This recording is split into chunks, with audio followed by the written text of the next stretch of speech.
ஆத்தும தாகத்தோடு ஆண்டவரே நாங்கள் இந்த இடத்துல வருகிற பொழுது எங்கள் ஆத்துமா செழிக்கும்படியான வார்த்தைகளை எங்களோடு கூட நீர் பேசும் ஆண்டவரே. உடைய வேத வசனங்கள் எங்கள் ஆத்துமாவை புதுப்பித்து பலப்படுத்தி ஆண்டவரே ஸ்தோத்திரம், அதை உயர்த்தி மேன்மைப்படுத்தி நீர் நடத்த வேண்டுமா நாங்கள் ஜெபிக்கிறோம். உமக்காகவே நாங்கள் வாழ, உமக்காகவே நாங்கள் எல்லாவற்றையும் ஒப்பு கொடுத்து ஜெபிக்க, உம்முடைய வார்த்தையின்படி நடக்க எங்களை அர்ப்பணித்து நாங்கள் ஜெபிக்கிறோம். இன்றைக்கும் ஆண்டவர் நீர் பேசும் நாங்கள் கேட்கிறோம். உடைய நாமத்திற்கு மகிமை உண்டாகும்படியாக இயேசு கிறிஸ்து நாமத்திலே பிதாவே, ஆமென். அல்லேலூயா.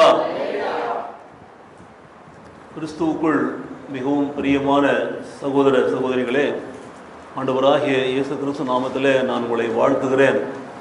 இந்த நாளுக்கான ஆண்டவருடைய செய்திக்காக உங்களை வரவேற்கிறேன். கர்த்தர் நாமத்தை மகிமைப்படுத்துவோம். கர்த்தருக்கென்று நாம் நம்மை அர்ப்பணிப்போம். கர்த்தர் நம்மை நடத்துவார். பிரியமானவர்களே, வேத புஸ்தகத்தில் மிக அருமையான ஒரு வசனத்தை நீங்கள் அடிக்கடி வாசிப்பீர்கள். அப்போஸ்தலனாகிய பவுல் கொரிந்தியருக்கு எழுதின நிருபம், 2வது நிருபம் 2 கொரிந்தியர் 9வது அதிகாரத்தில் 15வது வசனத்தை நாம் வாசிக்க போகிறோம். திருவசனத்தை 9:15, 2 கொரிந்தியர் 9:15 வாசிப்போமா? தேவன் அருளிய சொல்லி முடியாத ஈவுக்காக அவருக்கு ஸ்தோத்திரம். இதைத்தான் இன்றைய செய்தியின் தலைப்பாக நாம் எடுத்துக்கொள்கிறோம். பாருங்கள், தேவன் அருளிய சொல்லி முடியாத ஈவுக்காக அவருக்கு ஸ்தோத்திரம். முதலாவது, தேவன் தான் நமக்கு அருளுகிறார், கொடுக்கிறார்.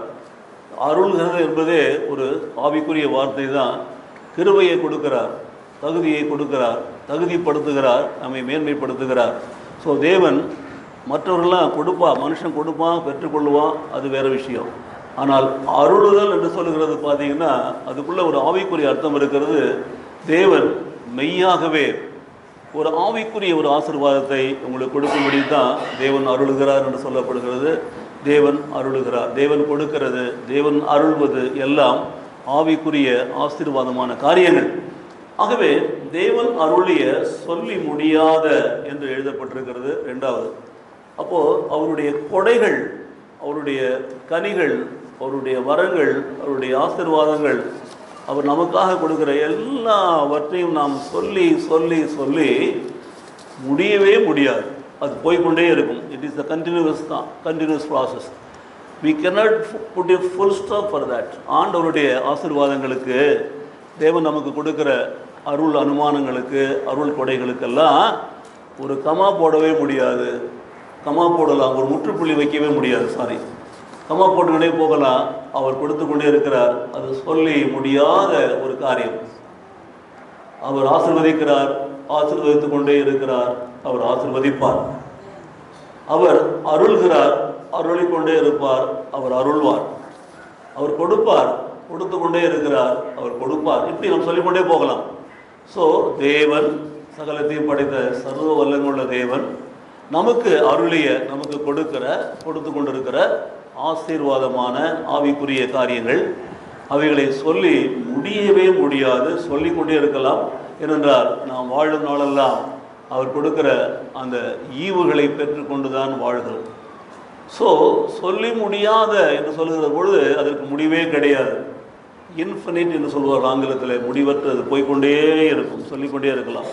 தினம் தினம் அவர் செய்த நன்மைகளை, அவர் கொடுக்கிற ஆசீர்வாதங்களை, அவரிடத்தில் பெற்றுக்கொண்ட ஈவுகளை, கொடைகளை நாம் சொல்லிக்கொண்டே இருக்கலாம். அது சொல்லி முடியாது. அந்த முடியாத ஈவுக்காக, ஈவு என்றால் என்ன? தேவன் அருளிய சொல்லி முடியாத ஈவு என்றால் என்ன? ஈவுக்காக, ஈவு என்பது இட் இஸ் ஒன்லி கிஃப்ட். அது ஒரு கொடை தான், ஒரு அருங்கொடை, ஒரு அருளுடைய அருமானம். அது தேவனிடத்திலிருந்து வரக்கூடிய ஒரு ஆசீர்வாதம், ஒரு கிருபை, ஒரு சமாதானம், எல்லாமே அதில் அடங்கி இருக்கிறது. ஸோ அந்த ஈவு என்பது it is a gift from God. மனுஷன் கொடுக்கிற பிரகாரம் அல்ல, மனுஷன் கொடுக்கிறது ஈவு அல்ல.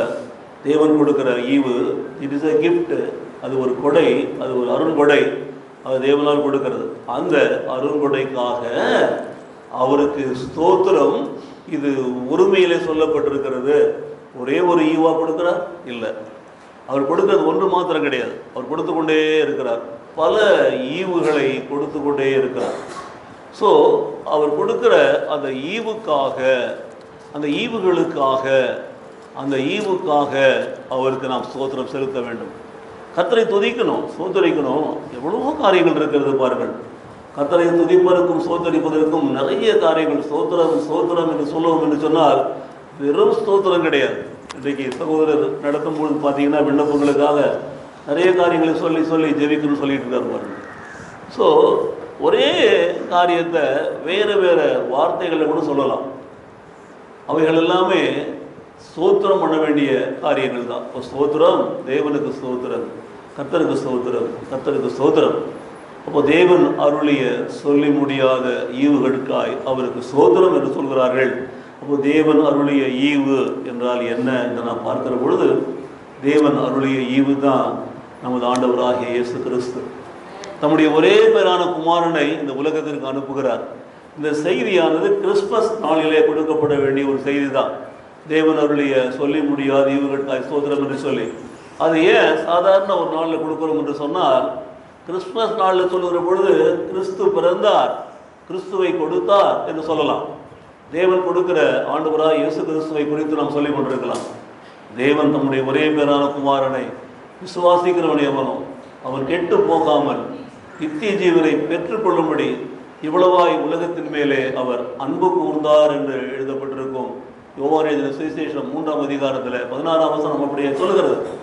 அப்போ தேவன் அருளிய ஈவுகளுக்கெல்லாம் மேலான ஒரு ஈவு நம்பர் 1 அதுதான். தட் இஸ் த கிரேட்டஸ்ட் கொடை. அந்த ஈவுகளுக்காய் நாம் கர்த்தருக்கு ஸ்தோத்திரம் செலுத்தணும் என்று சொல்லப்படுகிறது என்று சொன்னால், முதலாக தேவன் தம்முடைய ஒரே பேரான குமாரனை நமக்காக இந்த பூமியில அனுப்புகிறார். நமக்காக பூமியில மனுஷனாக வந்து பிறக்கிறார்.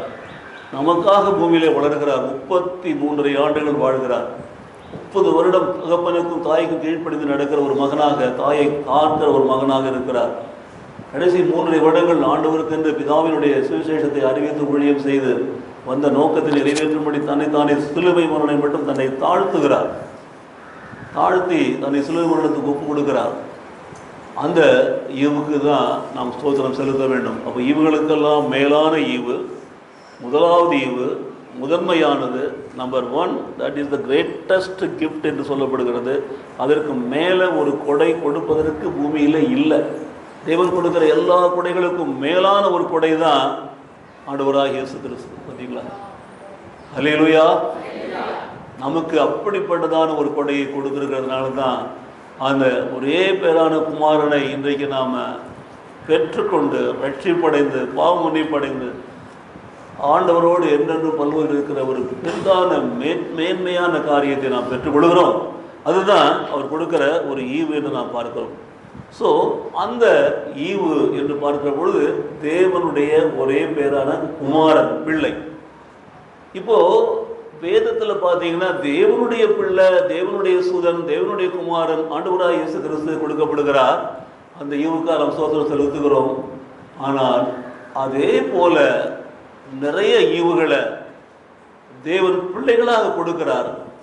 ஒவ்வொரு குடும்பத்தில் கொடுக்கிறார். ஆபிரகாமுக்கு கொடுக்கிறார், ஈசாக்கு கொடுக்கிறார், யாக்கோபுக்கு கொடுக்கிறார், உங்களுக்கு கொடுக்கிறார், எனக்கு கொடுக்கிறார். பாருங்க, இந்த பிள்ளைகள் எல்லாம் தேவன் நமக்கு கொடுக்கிற ஈவுகளாக இருந்தால் அந்த ஈவுகளுக்கும் நாம் கர்த்தரை துதிக்கணும், ஸ்தோத்திரிக்கணும். பாருங்க, அதுதான் தேவன் நமக்கு காட்டுகிற ஒரு காரியம். இன்றைக்கு நாம் ஆண்டவராகிய இயேசு கிறிஸ்துவை குறித்து அதிகமாக பார்க்க போகிறதில்லை.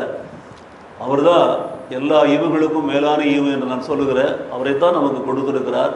அவர் தான் நமக்காக பாடுபட்டார், அடிக்கப்பட்டார், ஒருக்கப்பட்டார். அவர் தான் ரத்தம் சிந்தினார், ஜீவனை கொடுத்தார், 3 நாள் உயிரோடு கூட எழுந்தார், 40 நாள் தரிசனம் கொடுத்தார், பரலோக மலைக்கு ஏறி சென்றார், திரும்பவும் வருவேன்னு சொல்லிவிட்டு போயிருக்கிறார், மீண்டும் வருவார். அவர் ஒரு நாள் வருவார், நியாயம் தீர்க்க வருவார்.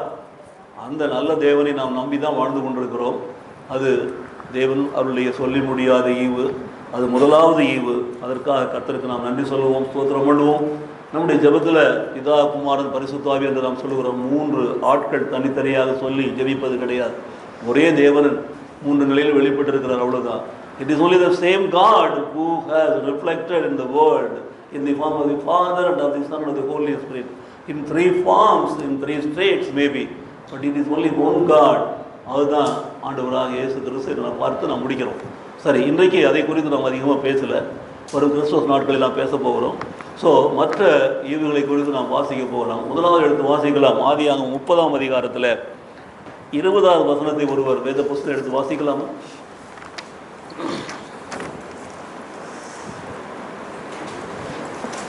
ஆதியாகமம் 30ஆம் அதிகாரம் 20வது வசனம் எடுத்து வாசிப்போம். அப்பொழுது லேயா, ம் தேவன் எனக்கு நல்ல ஈவை தந்தார். ம் என் புருஷனுக்கு நான் 6 குமாரரை பெற்றபடியால் ம் இப்பொழுது ம். அவர் என்னுடனே வாசம் பண்ணுவார் என்று சொல்லி ம். அவனுக்கு செபுலோன் என்று பெயரிட்டார். பாருங்க, 6 பிள்ளைகளை பெற்றெடுத்த பிற்பாடு கூட அந்த லேயாளுக்கு இன்னும் ஒரு பிள்ளையை பெற்றெடுக்க வேண்டும் ஒரு ஆவல் இருக்கிறது. அதற்காக அவள் ஜெபித்துக் கொண்டிருக்கிறாள். பாருங்க, மனுஷன் தேவன் கொடுக்கிற ஈவுகளை பெற்றுக்கொள்கிறான். ஒருவேளை பிள்ளையே இல்லாமல் இருக்கலாம், நிறைய பிள்ளைகளை ஆண்டவர் சபையில் ஆவிக்குரிய காரியங்களை கொடுக்கலாம், பிள்ளைகளை பெற்றெடுக்கலாம். 1 2 3 4 5 6 இப்பெல்லாம் பார்த்து 2க்கு மேலே இல்லவே இல்லை. ஆனால் அந்த நாட்டில் பார்த்தீங்கன்னா குறைந்தது ஒவ்வொரு வீட்டில் கூட 9 பேர் தான். எங்கள் வீட்டில் கூட எங்கள் அப்பா காலத்தில் எல்லாம் 9 பேர் தான். 9 10 11 அப்படி தான் இருக்குது நிறைய பார்த்தீங்கன்னா. ஏனென்றால் அது தேவன் விரும்புகிற ஒரு காரியம். ஒரு இனப்பெருக்கத்தை கட்டளையிடுகிறார், பிள்ளைகளை கொடுக்கிறார். ஸோ தேவன் கொடுக்குற ஈவு தான் அந்த பிள்ளைகள் என்று சொன்னால், எனக்கு ஈவாக 6 பிள்ளைகளை கொடுத்துருக்கிறாரு, 7வது பிள்ளையை கொடுப்பார் என்று சொல்லி ஒரு நம்பிக்கையாக இருக்கிறா பாருங்க. செபுலோன் என்று பெயரிடுகிறார் 7வது பிள்ளைக்காக அவர் வேண்டிக் கொடுக்குற காரியத்தை நாம் பார்க்கிற பொழுது, நம்முடைய வாழ்க்கையில் கூட நாம் தேவனிடத்திலிருந்து ஈவுகளை பெற்றுக்கொள்ள வேண்டும் என்று சொன்னால், நாம் தேவனுக்கு ஒப்பு கொடுத்து, அவரிடத்தில் ஒப்பு கொடுத்து, அவரிடத்திலிருந்து நாம் இன்னும் பெற்றுக்கொள்ளும்படியான ஒரு நாமத்தை கொடுப்பது தான் தேவ சித்தமாக இருக்கிறது. அங்கே அந்த நாளிலே அப்படிப்பட்ட காரியத்தை பார்க்கிறோம். மத்தேயு சுவிசேஷம் 7ஆம் அதிகாரத்தில் 11ஆம் வசனத்தில் எடுத்து வாசிப்போம் என்று சொன்னால் வாசிக்கலாம். 7:11. ஆகையால் பொல்லாதவர்களாகிய நீங்கள், இப்போ நம்மகிட்ட வந்துட்டார் தேவன். எப்படி சொல்றார்? இயேசு கிறிஸ்துனுடைய வார்த்தைகள் தான், நீங்களே பொல்லாதவர்களாகி நீங்கள் உங்கள் பிள்ளைகளுக்கு நல்ல ஈவுகளை உங்கள் பிள்ளைகளுக்கு நல்ல ஈவுகளை கொடுக்கும் பொழுது, இருக்கும்போது பரலோகத்தில் இருக்கிற உங்கள் பிதா பரலோகத்தில் இருக்கிற நம்முடைய பிதா தம்மிடத்தில் வேண்டிக் கொள்கிறவர்களுக்கு நாம் கேட்டுக்கொள்வதற்கும் மேலாக நன்மையானவைகளை கொடுப்பது அதிக நிச்சயம் அல்லவா என்று சொல்கிறார் பாருங்க. ஸோ ஈவு என்பது தான் மேன்மையானது என்று நாம் நினைக்கிறோம், நல்லது. ஆனால் பொல்லாதவர்களாகிய நீங்கள் நம்மளை சொல்லுகிற பொழுது நல்லா சொல்கிறாரு. என்னதான் வேதத்தை சொன்னாலும் சத்தியத்தை சொன்னாலும் பார்த்தீங்கன்னா நிறைய பேருடைய வாழ்க்கையில் தேர் மோல்டட். அவங்க முன்னாடியே ஸ்டடி ஆகிட்டாங்க. இவ்வளோ தான் இதுதான் சுவிசேஷன் நினச்சிக்கிட்டாங்க. அவங்களுக்கு தெரிஞ்சதான் சுவிசேஷன், அவங்க பேசுகிறது தான் சுவிசேஷன் நினச்சிக்கிறாங்க. அவங்க சொல்கிறது தான்.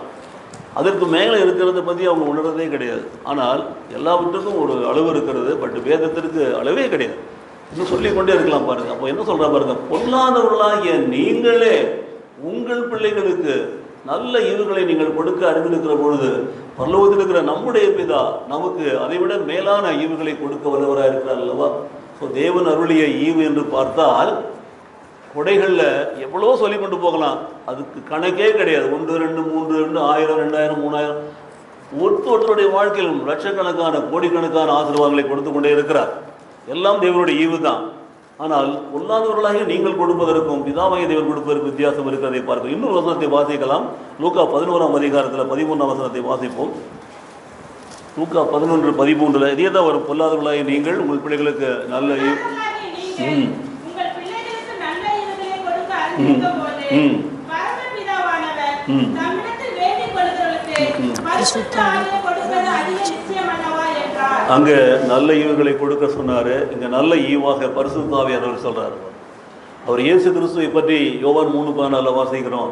லூக்கா 11:13 பரிசுத்த ஆவியை கொடுக்கிறார் சொல்லப்பட்டிருக்கிறது. பரிசுத்த ஆவியானவரும் தேவன் தான் பாருங்க. தேவன் பரிசுத்த ஆவியாக ஒரு புறா வடிவில் இறங்கி வருவதை நாம் பார்க்கிறோம். அதுதான் நிறைய பேர் பார்க்குறாங்க. அப்போது நீங்கள் கேட்பதற்கும் மேலாக உங்களுக்கு அந்த பரிசுத்த ஆவியை அவர் கொடுக்குறாராம்.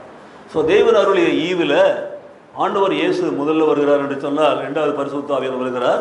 பரிசுத்த ஆவியானவர் தேவன் கொடுக்குற ஒரு ஈவாக இருந்தால் அந்த ஆவியானவர் நம்முடைய உள்ளத்திலிருந்து செய்கிற ஆற்றல் மிக மிக பெரிதாக இருக்கிறது. அபிஷேகிக்கிற ஆற்றல், நம்மை ஆசீர்வதிக்கிற ஆற்றல், நம்மை பலப்படுத்துகிறது, நம்மை கனி கொடுக்க செய்ய வைக்கிறது, அந்த அபிஷேகத்தை ஊற்றுகிறது. பார்த்தீங்கன்னா அதுதான் தேவன் அருளிய ஈவா இருக்கிறது பாருங்கள். ஆகவே எனக்கு பிரியமானவர்களே, இன்னும் சுவாசித்து கொண்டே போகலாம். யோவான் சுவிசேஷம் 4ஆம் அதிகாரத்தில் 10ஆம் வசனத்துக்கு ஒரு வாசியுங்கள்.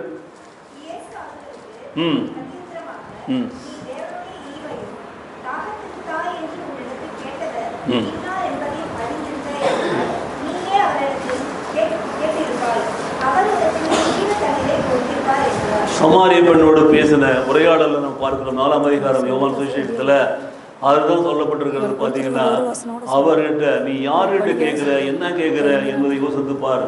நீ கேட்கிறவர் யார் என்று நீ அறிந்திருந்தா என்ன செய்வ என்று சொல்லப்பட்டிருக்கிறது பாருங்கள். அதுதான் இன்றைக்கு நம்முடைய வாழ்க்கையில தேவன் நமக்கு எல்லாவற்றையும் கொடுக்க வல்லவராக இருக்கிறார் என்பதை உணர்ந்தவர்களாக நாம் தேவனிடத்தில் மிகுந்த வாஞ்சியோடு நாம் அருகே கேட்க வேண்டும் என்று சொல்லப்படுகிறது. இன்னொரு வசனத்தை வாசிக்கிறோம். 1:17 யாக்கோபு எழுதின சுவிசேஷத்தில் 1வது அதிகாரத்தில் 17வது வசனம் பாருங்க, வாசிங்க. நன்மையான எந்த ஈவும் பூரணமான எந்த வரமும் மனுஷனுக்கு வரத்திலிருந்து உண்டாகி இறங்கி வருகிறது. அவரிடத்துல அந்த பாரபட்சம் கிடையாது, ஏற்றுமை கிடையாது, வேற்றுமை வேற்றுமைன்னு சொல்கிற பொழுது ஒருத்தர் ஒரு மாதிரி இன்னொருத்தர் ஒரு மாதிரி, அந்த மாதிரி தேவன் பார்க்கிறதே கிடையாது. அவர்கிட்ட பாரபட்சமும் கிடையாது. எல்லாவற்றுக்கும் மேலாக அவர் பார்த்தீங்கன்னா ஜோதிகளின் பிதாவாகிய தேவன் நமக்கு கொடுக்கிற அந்த ஆசீர்வாதம் பரத்திலிருந்து இறங்கி வருகிறதா இருக்கிறது என்று சொல்லப்படுகிறது. ஸோ இந்த தேவனருடைய ஈவை குறித்து சொல்லிக்கொண்டே போவேன். நான் உங்களுக்கு இப்போ ஒரு விளக்கத்துக்காக மாத்திரம்தான் இவ்வளவு நான் சொல்லியிருக்கிறேன். ஸோ தேவன் அருளிய ஈவை குறித்து மிக தெளிவான ஒரு காரியத்தை நாம் கற்றுக்கொள்ள போகிறோம். மறுபடியும் ஒரு விசை யாக்கோபு எழுதின நிருபம் 1வது அதிகாரத்தில் 17வது வசனத்தை வாசிப்போம். நல்ல கவனிங்க. நன்மையான எந்த கொடையும் எந்த ஈவும், அதுபோலவே பரிபூர்ணமான எந்த வரமும் எந்த கொடையும் வரத்திலிருந்து உண்டாகி வெளிப்படுகிறது. எந்த விதமான ஒரு மாற்றம் கிடையாது, இல்லவே இல்லை. எனக்கு பிரியமானவர்களே, நீங்க யாருங்க? உங்களுக்கு இவ்வளவுதான் என்றெல்லாம் அவர் பார்ப்பது கிடையாது. அவரை பொறுத்தவரை அவர் ஈவு கொடுக்கிறார் என்று சொன்னார், அது பரத்திலிருந்து இறங்கி வருகிறதை அவர் அவர்களுக்கு கொடுக்கிறார் பாருங்க. அதில் ஒரு மாறுதல் கிடையாது, மாற்றம் கிடையாது, பாரபட்சம் கிடையாது, அதில் ஏற்றத்தாழ்வு கிடையாது. அதுதான் நான் புரிந்து கொள்ள வேண்டும். இன்றைக்கு உங்களுக்கும் எனக்கும் தேவன் கொடுக்கிற ஈவு ஆண்டவராக இயேசு கிறிஸ்து நல்லது, பரிசுத்த ஆவியானவர் நல்லது, எல்லா விதமான காரியங்களும் நன்மையான காரியங்கள் நல்லது, பரிபூர்ணமான காரியங்கள் நல்லது. இப்போ எல்லாவற்றையும் நன்மையாகவே தான் கொடுக்கிறார். அவரிடத்துல ஒரு மாற்றம் கிடையாது. அவர் நமக்கு கொடுக்கிற ஆசீர்வாதங்கள் எல்லாம் பரிபூர்ணமானவைகள், அவைகளில் ஒரு குறையும் என்றைக்கும் வைப்பதே கிடையாது. அது தேவனிடத்திலிருந்து வருகிறது என்பதை நாம் விசுவாசித்து ஏற்றுக்கொள்ள வேண்டும்.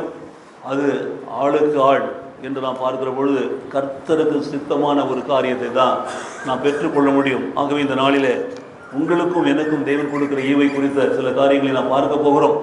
இதுவரை நாம் பொதுவான காரியங்களை பார்த்தோம். தேவன் அருள்கிற ஈவை குறித்ததானது இன்னும் பார்த்து கொண்டே போகலாம். வேத புஸ்தகம் முழுவதும் தேவனுடைய ஈவு தான். ஆதியிலே தேவன் வானத்தையும் பூமியையும் சிருஷ்டித்தார் எழுதப்பட்ட முதல் வசனத்திலிருந்து கடைசியாக எழுதப்பட்டிருக்கிற ஆமேன் ஆண்டவரே இயேசுவே வாரம் சீக்கிரமாய் வாரம் முடிகிற வரைக்கும் ஆமேன் வரையில் எல்லாவற்றிலும் அவர் கொடுக்கறதெல்லாம் ஈவுகளாக இருக்கிறது, ஆசீர்வாதங்களாக இருக்கிறது. அவைகளை நாம் பெற்றுக்கொள்ள வேண்டும் என்பதுதான் தேவன் நம்மிடத்தில் விரும்புகிற ஒரு காரியம். எப்பொழுதுமே எல்லாவற்றையும் தேவனிடத்தில் நாம் வேண்டி பெற்றுக்கொள்வோம். நாம் கேட்பதற்கு முன்பாகவே நம்முடைய சேவைகளை அறிந்திருக்கிற தேவன் நமக்கு எல்லாவற்றையும் கொடுக்க வல்லவராக இருக்கிறார் என்பதை விசுவாசிப்போம். கர்த்தர் நம்மை ஆசீர்வதிப்பாராக. ஸோ இன்றைய நாளில் ஒரு 7 காரியங்களை குறித்து உங்களுக்கு சொல்ல போகிறேன். சுருக்கமாக சொல்கிறேன், கவனித்து பாருங்கள். முதலாவது ஒரு பொதுவான ஒரு காரியம், அதற்குதான் ஆசீர்வாதம் என்று சொல்லுகிறது. எடுத்து வாசிக்கலாம். உபாகமம் 16ஆம் அதிகாரத்தில் 17ஆம் வசனத்தை எடுத்து வாசிப்போம். ஆனாலும் அவர்கள் கர்த்தருடைய சந்நிதியில் வெறுங்கையோடு வராமல் உன் தேவனாகிய கர்த்தர் உனக்கு அருளிய ஆசீர்வாதத்திற்கு தக்கதாக அவனவன் தன் தகுதிக்கு ஏற்றபடி காணிக்கையை கொண்டு வர கடவன். இந்த வசனத்தை நீங்கள் வாசிக்கிற பொழுது பார்த்தீங்கன்னா ஒரு வசனம்தான், ஆனால் நமக்கு தேவையானது பார்த்தீங்கன்னா ஒரு ஆசீர்வாதம். தேவன் அருளிய சொல்லி முடியாத ஈவில் முதலாவது ஈவு என்னவென்று சொன்னால் ஆசீர்வாதம். நான் உன்னை ஆசீர்வதிக்கவே உன்னை ஆசீர்வதித்து உன்னை பெருகவே பெருக பண்ணுவேன். அதுதான் தேவன் கொடுக்கிறது. நான் உனக்கு இன்றைக்கு காண்பிக்கிற தேசத்துக்கு நீ போகோ, எங்கே போகிறேன்னு கேட்காம புறப்பட்டு போனான்னு சொல்லி உன்னை நான் பெரிய ஜாதி ஆக்குவேன்னு சொல்கிறார். உன்னை ஆசீர்வதிப்புகளை ஆசீர்வதிப்பேன். அப்போ ஆசீர்வாதம் தான் தேவன் கொடுக்கிற முதலாவது ஈவு என்று சொன்னால் அதைத்தான் நாம் தேடி வந்திருக்கிறோம். இந்த ஆசீர்வாதம் என்று நாம் பார்க்கிற பொழுது தேவன் நம்மை ஆசீர்வதித்து பெருகவே பெருக பண்ணுகிறார். பிள்ளைகளை அப்படி தான் நடத்துகிறார். அவர் நம்மை ஆசீர்வதிக்கிற ஒரு தேவன், ஆசீர்வாதங்களால் நிரப்புகிறவர், நம்மை ஆசீர்வதிக்கிறவர்களை ஆசீர்வதிக்கிறவர். அப்படிப்பட்ட ஒரு தேவன் இன்னைக்கு சொல்றாரு பாருங்க. ஆனாலும் அவர்கள் கர்த்தருடைய சந்நிதியில் வெறும் கையோடு வராமல். இன்றைக்கு இதை பாருங்க, நீங்கள் இந்த ஆசீர்வாதத்தை எப்படி அளக்க போறீங்க? உங்களை ஆசீர்வாதித்திருக்கிறார், என்னை ஆசீர்வாதித்திருக்கிறார். ஆசீர்வாதம் என்னது என்று நாம் சொல்லிக் கொண்டிருக்க வேண்டியதில்லை. எல்லாம் ஆசீர்வாதம் தான். உடுத்துவது, உண்ணுவது எல்லாம் உலக பிரகாரம் ஆசீர்வாதம். ஆவிக்குரிய ஆசீர்வாதங்களில் பலனையும் கிருபைகளையும் கர்த்தர் கொடுத்து நம்மை பலப்படுத்துகிறார். அவர் நம்மை ஆசீர்வதிக்கிற விதமே வித்தியாசமாக இருக்கும். அவருடைய ஆசீர்வாதத்துக்கு சமமானது உலகத்தில் வேறு எதுவுமே கிடையாது. சரி, அந்த ஆசீர்வாதத்தை வைத்து தான் உங்களுக்கு சொல்ல போகிறேன். ஆசீர்வாதத்தை கொண்டு நம்ம ஆசீர்வதிக்க போகிறோம். ஆனாலும் அவர்கள் கர்த்தருடைய சந்நிதியில் வெறும் கையோடு வராமல். ஆலயத்திற்கு நீங்கள் வருகிற பொழுது வெறும் கையோடு வரக்கூடாதுன்னு சொல்கிறார். நீங்கள் தேவனுடைய ஆசீர்வாதத்தை பெற்றிருக்கிறீர்கள் என்று விசுவாசிக்கணும். தேவன் உங்களை ஆசீர்வதித்திருக்கிறார், நல்ல கொடைகளை கொடுத்திருக்கிறார். வீடு, வாகனம், வருமானம், நிறைய காரியங்களை கொடுத்து கொண்டே இருக்கிறார். நல்ல நல்ல காரியம், திருமணம், குழந்தைகள், பேரப்பிள்ளைகள் எல்லாம் கொடுத்து கொண்டே இருக்கிறார். ஸோ நீங்கள் கேட்பதற்கும் மேலாக, விரும்புவதற்கும் மேலாக உங்களுக்கு கொடுக்கிறவர் தான் அவர். ஸோ உங்களை ஆசீர்வதித்து கொண்டே இருக்கிறார். நல்ல கவனிங்க. ஆனால் சொல்லுகிற காரியத்தை பாருங்க, வெறும் கையோடு வராமல். அப்போது கையில் ஏதாவது ஒரு காணிக்கை எடுத்துகிட்டு வாங்க, ஒரு பொருள் எடுத்துகிட்டு வாங்க, ஒரு ஒரு செல்வத்தை எடுத்துகிட்டு வாங்க, விளைந்த பொருட்களை கொண்டு வாருங்கள். சமைத்த உணவை கூட நீங்கள் கொண்டு வாருங்க, நோ பிரச்சனையே கிடையாது. அதனால் படைக்காதீங்க. படைக்கிறேன்னு சொல்லிட்டு நீங்கள் செய்து கொண்டு இருக்காதீர்கள். அவருக்கு நல்லா விரும்பி சாப்பிடுவார், இவர் நல்லா விரும்பி சாப்பிடுவார் சொல்லிட்டு நம்ம செய்கிறது கிடையாது. அது நம்முடைய நோக்கம் கிடையாது. ஆகவே எனக்கு பிரியமானவர்களே, அந்த வெறும் கை என்று சொல்கிற பொழுது பார்த்தீங்கன்னா, கர்த்தருடைய ஆலயத்தில் வருகிற பொழுது நாம் காணிக்கைகளோடு வர வேண்டும் என்பது ஒரு காரியம். அதோடு மாத்திரமல்ல, நிறைய நாம் பெற்றுக்கொண்ட ஆசீர்வாதங்களோடு வர வேண்டுமா. அடுத்த வசனத்தை நல்லா கவனிச்சிங்கன்னா, உன் தேவனாகிய கர்த்தர் உனக்கு அருளின ஆசீர்வாதத்திற்கு தக்கதாக, that should be equal to that blessing. உங்களை பிளஸ் பண்ணியிருக்கிறார், உங்களை ஆசீர்வதித்திருக்கிறார். அந்த ஆசீர்வாதத்துக்கு சமமானதான ஒரு காரியத்தை, ஒரு காணிக்கையை, ஒரு பொருளை, ஒரு ஆசீர்வாதத்தை, நீங்கள் ஒரு வேண்டுதலை, நீங்கள் ஒரு நம்பிக்கையான காரியத்தை நிறைவேற்றுவதற்காக, எதற்காக இதெல்லாம் சொல்லிக்கொண்டே வரலாம். அது உன் தேவனாகிய கர்த்தர் உனக்கு அருளின ஆசீர்வாதத்திற்கு தக்கதாக இருக்க வேண்டும். அந்த ஆசீர்வாதத்துக்கு தக்கதாக நாம் காணிக்கை கொடுக்குறோமா? இப்போது அதைத்தான் நாம் யோசித்து பார்க்க வேண்டும். பலரும் பலவிதமான காரணங்களை சொல்லுவாங்க. அதாவது நமக்கு எவ்வளோ கஷ்டம் தெரியுமா, நாங்கள் அவ்வளோ கஷ்டப்பட்டு நம்ம கொடுக்குறோன்னு சொல்கிறோம். ஆண்டவருடைய ஆசீர்வாதம் அப்படிப்பட்டதாக இருக்கிறதா? நாம் கேட்கிற பொழுது கேட்பதற்கு மேலாக கர்த்தர் கொடுக்குறாருல்ல, நீங்கள் கேட்பதற்கு மேலாக உங்களை ஆசீர்வதிக்கிறார் அல்லவா? நீங்கள் அவருக்கு நீங்கள் என்ன காணிக்கை கொண்டு தர போகிறீங்க? நீங்கள் கொடுக்குற காணிக்கையானது பார்த்தீங்கன்னா, உன் தேவனாகிய கர்த்தர் உனக்கு அருளிய ஆசீர்வாதத்துக்கு தக்கதாக நீங்கள் கொடுக்குறீங்களா? அவன் சொல்கிறான் பாருங்கள், அவனவன் தன் தன் தகுதிக்கு ஏற்றபடி காணிக்கையை கொண்டு வரவான். ஸோ ஒருத்தருக்கு ஒருத்தர் வித்தியாசப்படுகிறது. அவனவன் தன் தன் தகுதிக்கு, அவன் தகுதிக்கு ஏற்றபடி ஒரு காணிக்கையை கொண்டு வருவான். அந்த காணிக்கையானது தேவன் அவனை ஆசீர்வதித்திருக்கிறார் என்பதை காட்ட வேண்டும். நல்லா கவனிச்சுப்பாங்க. தேவன் என்னை ஆசீர்வதித்திருக்கிறார், என்னுடைய காணிக்கை நான் ஒப்புக் கொடுக்குறேன். தேவன் உங்களை ஆசீர்வதித்திருக்கிறார், உங்களுடைய காணிக்கையில் நீங்கள் ஒப்புக் கொடுக்குறீங்க. நீங்கள் செய்கிற தொழில், வியாபாரம், வருமானம் எல்லாம் வித்தியாசமானது. உங்களுக்கு வருமானம் பல வழிகளில் வரும். அது நியாயமான வழியாக தான் இருக்கணும். நீங்கள் சாமர்த்தியமாக சம்பாதிக்கலாம், 1 2 2 4 10 ஆக்கலாம், ஆக்கி கொண்டிருக்கலாம். ஆனால் உங்களுடைய அந்த வருமானமானது நீங்கள் கொடுக்கிற காணிக்கைக்கு ஏற்றதாக, தகுதிக்கு ஏற்றதாக அது இருக்க வேண்டும். அப்போது அது உங்களுடைய ஆசீர்வாதமாக இருக்க வேண்டும். அதான் சொல்ல வருகிறார், உங்களுடைய ஆசீர்வாதத்துக்கு தக்கதாக. அப்போ நம்ம கர்த்தருக்குன்னு புண்ணியில் போட்டாலும் சரி, காணிக்கையை கொடுத்தாலும் சரி, தசமபாகம் வேறு எதுக்கு கொடுத்தாலும் சரி, பல விதத்தில் நீங்கள் கொடுக்கலாம். It can be given in different forms.